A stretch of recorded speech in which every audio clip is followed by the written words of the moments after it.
बचपन से हम सुनते आए हैं, भगवान को याद करो। हर एक ने यही सिखाया, सिमर सिमर उसको याद करो। काम काज करते हुए भी उसको याद करो। जबकि उसको याद करने बैठते थे तब भी उसको याद नहीं कर पाते थे, और फिर भी सबने कहा सब कुछ करते हुए भी उसको याद करो। परमात्मा ने आकर भी यही सिखाया कि किसी और को याद मत करो, सिर्फ मुझे याद करो। Don't remember anyone, don't think of anyone, remember me alone, उसने कहा। तो सबसे पहले ये प्रश्न उठता कि क्यों हम सिर्फ भगवान को याद करें, क्यों हम किसी और को याद न करें। क्या कारण है कि सब कुछ करते हुए हम सिर्फ उस एक को याद करें। साइंस ने और अनुभव ने एक चीज़ प्रत्यक्ष बताई है, हम जिसको याद करते हैं, ये फॉर्मूला हमें फिट करना है। हम जिसको याद करते हैं उसके मन की स्थिति हमारे मन की स्थिति के साथ कनेक्ट हो जाती है, और जैसा वो फील कर रहे होते हैं हम वही फील करना शुरू कर लेते हैं। और हम सब ने ये अनुभव किया है कि अगर हमारे घर का बच्चा या कोई फैमिली मेम्बर किसी प्रॉब्लम में है, वो दूर हैं लेकिन घर बैठे हमें पता चल जाता है, क्योंकि हम उसको याद कर रहे थे। और क्योंकि हम उनको याद कर रहे थे, उनकी मन की स्थिति की वाइब्रेशंस हमारे तक पहुंची। Science and experience have proved the one whom we remember, their state of mind starts influencing our state of mind. Their vibrations get influenced on our energy field. तो जिसको हम याद कर रहे हैं, अगर वो टेंशन में है, वो परेशान है, वो डर में है या वो दुखी है, तो एक दुखी, अशांत, परेशान मन को अगर याद करेंगे तो हमारे मन की स्थिति पे भी वो उदासी, नाराज़गी और दुख की वाइब्रेशन आ जाएंगी।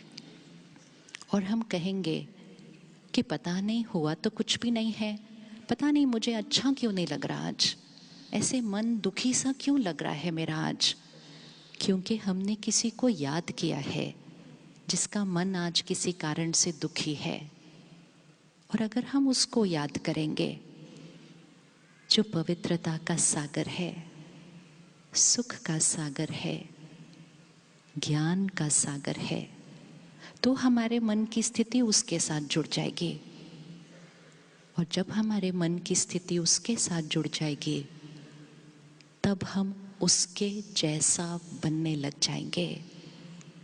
When we remember God and we connect to Him, the ocean of purity, peace and love and knowledge,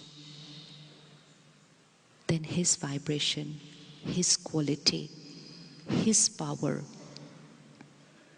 starts becoming my state of mind, because I have connected to that divine mind. His divinity starts becoming my divinity, and when His divinity starts becoming my divinity, I start becoming a divine soul. And that's why we always learned God made man in His own image. परमात्मा ने अपने बच्चों को अपनी तरह बनाया है, और इसीलिए आज भी दुनिया देवी देवताओं को भगवान ही मानती है। कहते हमारे लिए तो ये ही भगवान है, क्योंकि देवी देवताएं भगवान के बहुत समीप हैं। भगवान के गुण, भगवान के संस्कार, भगवान की शक्तियाँ जिन आत्माओं ने अपने अंदर धारण कर ली, वो देवी देवताएं बन गए। और इसीलिए देवी देवताओं को भगवान मानकर पूजा जाता है, क्योंकि उन आत्माओं ने सिर्फ और सिर्फ परमात्मा को याद किया था। तो परमात्मा की दिव्यता, परमात्मा का प्यार और परमात्मा की सर्व शक्तियाँ उन आत्माओं की मन की स्थिति में भर जाती हैं और वो भगवान की तरह बनने लग जाते हैं और उन्हीं आत्माओं को देवी देवताएं कहते हैं। वही आत्माएं 16 कला संपूर्ण निर्विकारी बन जाती हैं, क्योंकि वो सर्वशक्तिवान परमात्मा को याद करती हैं। उठते बैठते खाते पीते हर कर्म करते हुए हाथ से कर्म कर रहे हैं, मुख से बोल रहे हैं, लेकिन मन में सिर्फ एक का ज्ञान और एक की याद। और जब मन में सिर्फ एक का ज्ञान और एक की याद रहती है तो हम जो कर्म करते हैं उसमें परमात्मा की पवित्रता, परमात्मा का ज्ञान प्रत्यक्ष दिखाई देता है। और जब हर कर्म भगवान के ज्ञान के आधार से होगा तब हमारा हर कर्म सर्वश्रेष्ठ कर्म, हमारा हर संस्कार दिव्य संस्कार। और जब हमारा हर संस्कार बदलकर दिव्य संस्कार बन जाता है तो हमारा ये संसार कलयुग से बदलकर सतयुग बन जाता है। तो इस सृष्टि को बदलने के लिए, to change this world from a world of pain, sorrow, conflict, crisis, aggression, there's only one solution. There's only one way to change the world.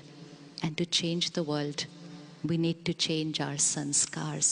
And to change the sanskar, only one way, to remember the divine and to use His Gyan, His purity and His power in my every thought, word and karma, and to shift my sanskars from the old Kalyugi sanskar to the divine सत्युगी संस्कार। तो भगवान को तो हम याद करते हैं, बचपन से सुना भी था, लेकिन अब जाकर समझ में आया किसको याद करना है, कैसे याद करना है और क्यों याद करना है। जब तक ये 3 बातों की क्लैरिटी नहीं, किसको याद करें, कैसे याद करें और याद क्यों करें, जब तक ये 3 बातों की क्लैरिटी नहीं आती तो वो संबंध नहीं जुड़ता और वो याद निरंतर नहीं बनती है। वो निराकार परमात्मा शिव, जिसके पिछले हफ्ते शिवरात्रि पर हम सब ने बहुत महिमा की, पूजन किया, वो निराकार परमात्मा शिव जब इस सृष्टि पर स्वयं अवतरित होते हैं तो वो सबसे पहले हमें ज्ञान देते हैं। ज्ञान के आधार से हम उन्हें पहचानते हैं और ज्ञान के आधार से उनसे संबंध जुड़ना शुरू होता है। To create a relationship with someone, it cannot happen without knowing that one. So when God Himself incarnates and He introduces Himself to us, it's only after knowing Him through the knowledge which He gives us, it's only after I will understand that knowledge can I recognize Him, and it's only after I recognize Him that I connect to Him. And when I experience that beautiful relationship, only and only then it's possible for me to stay in His remembrance. नहीं तो हम कहते हैं याद तो करना चाहते थे, लेकिन क्या करें, मन तो यहाँ वहाँ भटक गया, बहुत घंटे बीत गए, बाकी सब याद आए, बस एक वो ही याद नहीं आया। और वो इसलिए नहीं याद आया क्योंकि उससे रिश्ता नहीं बनाया था। सिंपल चेकिंग होती है।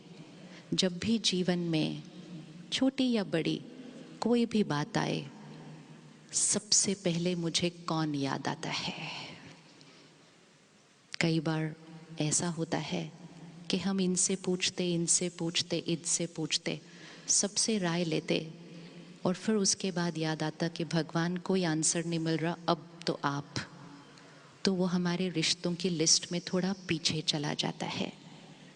लेकिन जब उसके साथ एक बहुत समीप, एक बहुत घनिष्ठ रिश्ता होता है, तो सारा दिन हर बात में सबसे पहले वो ही याद आता है।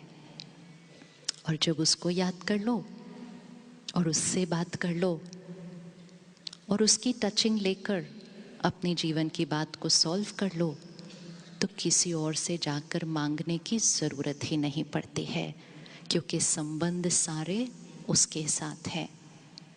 और जब हम परमात्मा को याद करते हैं और इतनी शक्तियाँ और गुण हमारे अंदर भरते हैं, तो प्यार, खुशी, शांति, सुख जो हम आज तक औरों से मांग रहे थे, लोगों के सामने खड़े रहते थे, 2 मिनट तो प्यार से बात करो, मुझे सम्मान दो, मुझ पर विश्वास करो, हम लेने वाली साइड पर खड़े होते थे। और जो मांगते हैं, लेते हैं, तो वो युग कलयुग बन जाता है। लेकिन जब परमात्मा से कनेक्शन जुड़ा, इतनी ताकत भरी, तो मांगना नहीं पड़ा।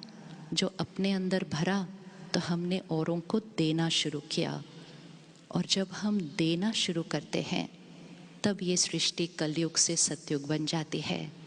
तो सारा दिन में दूसरी चेकिंग कि क्या हम कभी भी मन से भी किसी से कोई चीज़ की अपेक्षा रखते हैं कि इनसे मुझे कुछ मिले, सहयोग ही मिल जाए, सम्मान ही मिल जाए, एक शब्द प्यार ही मिल जाए। अगर अभी भी हम किसी से मांग रहे हैं या किसी से अपेक्षा रख रहे हैं, तो हमने कनेक्शन वहाँ नहीं जुड़ा। क्योंकि जिसका कनेक्शन वहाँ जुड़ा, वो सृष्टि पर फिर किसी और से कभी मांगेगा नहीं। उससे जुड़ गया तो हम सिर्फ देंगे, देंगे और देते ही रहेंगे। और देते देते देते ही देवी देवता बन जाते हैं। और तब सृष्टि कलयुग से सतयुग बन जाती है। Deep checking in a very, very subtle manner, even if it's only in my thoughts. Do I have any expectation from people around me?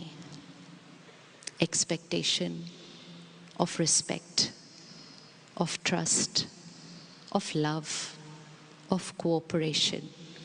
If I still seek, need, or ask from people around me, it means I'm not connected to the one. It means I'm still connected here and I'm seeking from here. If I connect to that one, then I can never ask anyone or expect anything from anyone. Fill myself from him and only radiate and give to everyone around me. And the one who gives is the deity soul. And when we shift from seeking, asking, wanting, to giving, radiating, sharing, it's only then that the world will shift from Kalyug to Satyug. Only one shift needed. Shift from wanting to giving. देना, देना, देना, सबको देना और हमेशा देना। चाहे सामने से कुछ भी ना मिले, चाहे सामने से जो सोचा नहीं था उससे भी जैसा मिले, लेकिन हमने सिर्फ देना, देना और देना है।